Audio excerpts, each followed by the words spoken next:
ఆడపిల్లలను బట్టలు చించిండ్రు, వాళ్ళ గొంతు నులిమిండ్రు, మగ పిల్లల్ని తలకాయలు బలగొట్టిండ్రు, చేతులు ఇరగొట్టిండ్రు. ఇవాళ వందలాది మంది ఆసుపత్రుల్లో ఈరోజు చికిత్స పొందుతున్నారు.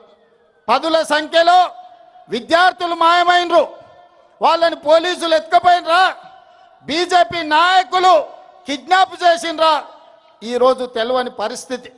అందుకే ప్రతిపక్ష నాయకుడు सड़क से लेकर संसद तक लड़ाई जारी रहेंगे।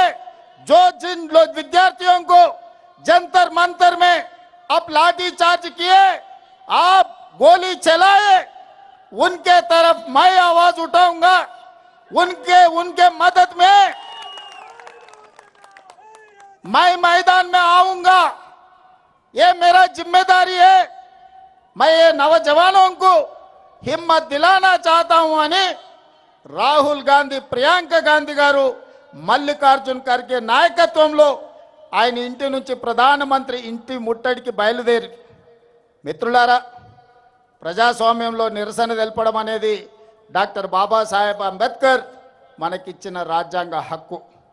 పార్లమెంటరీ వ్యవస్థలో ప్రజల సమస్యల్ని ప్రస్తావించడం ప్రజాప్రతినిధుల బాధ్యత. అందుకే 20 తారీఖు నుంచి ప్రారంభమైన లోక్సభ, రాజ్యసభల్లో ఈ ప్రశ్నపత్రాల లీకేజీ, కేంద్ర ప్రభుత్వ వైఫల్యం, ధర్మేంద్ర ప్రధాన్ బర్తరఫ్కు సంబంధించి పార్లమెంటులో చర్చకు తీసుకోవాలని లోక్సభ స్పీకర్ గారిని కాంగ్రెస్ పార్టీ, ఇండియా కూటమి అడిగితే ప్రభుత్వం అనుమతిస్తలేదు. నరేంద్ర మోడీ ఒప్పుకుంటలేడు. నేను చర్చలు చేయను పో అని స్పీకర్ గారు చెప్పారు. ఇది నిజంగా ప్రజాస్వామ్యానికి దురదృష్టకరమైన పరిస్థితి. ఇది ప్రజాస్వామ్యానికి చీకటి రోజు. ఒక లోక్సభ స్పీకర్గా ఆ సభలో ఏ చర్చ జరగాలి, ఏ ఎజెండా ఉండాలి అనేది లోక్సభ స్పీకర్గా వారే నిర్ణయించాలి.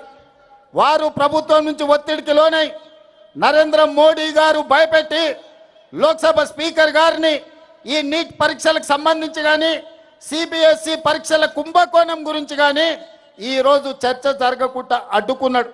మిత్రులారా, ఈరోజు లోక్సభ స్పీకర్ మీద, ఢిల్లీ పోలీసుల మీద ఒత్తిడి తీసుకొచ్చి ఈరోజు నరేంద్ర మోడీ గారు పాశవికంగా కాంగ్రెస్ పార్టీ నాయకుడు రాహుల్ గాంధీ గారిని కొడితే రాహుల్ గాంధీ గారి ముక్కులో నుంచి రక్తం చిందింది.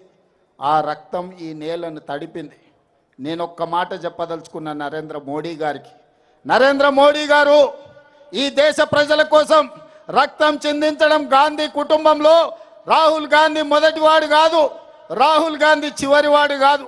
ఆనాడు మహాత్మా గాంధీ గారు ఈ దేశం కోసం 30 ఏళ్ళు తెల్ల దొరలతో కొట్లాడి ఈ దేశానికి స్వతంత్రం తీసుకొచ్చిండు. 30 ఏళ్లలో ఎన్నడూ కూడా తెల్ల దొరలు కూడా లాఠీ ఎత్తడానికి మహాత్మా గాంధీ గారి మీద భయపడ్డారు. అలాంటి మహాత్మా గాంధీ గారిని స్వతంత్రం వచ్చిన మొదటి సంవత్సరంలోనే మీ తుపాకీ తూటాలకు బలైపోయిండు. అది మీ ఆరంభం. గాడ్సే వారసులు మీరు.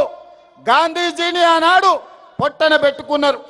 ఆ తర్వాత పేద ప్రజల కోసం ఈ దళితులు, ఆదివాసీలు, గిరిజనులు, తండాలలో, గూడాలలో, మారుమూల పల్లెల్లో ఉన్న పేదల కోసం అమ్మ మారిన ఇందిరమ్మను ఈ దేశంలో AK-47 తుపాకీ తూటాలతో తీవ్రవాదులు నేలకు ఒరిగిచ్చి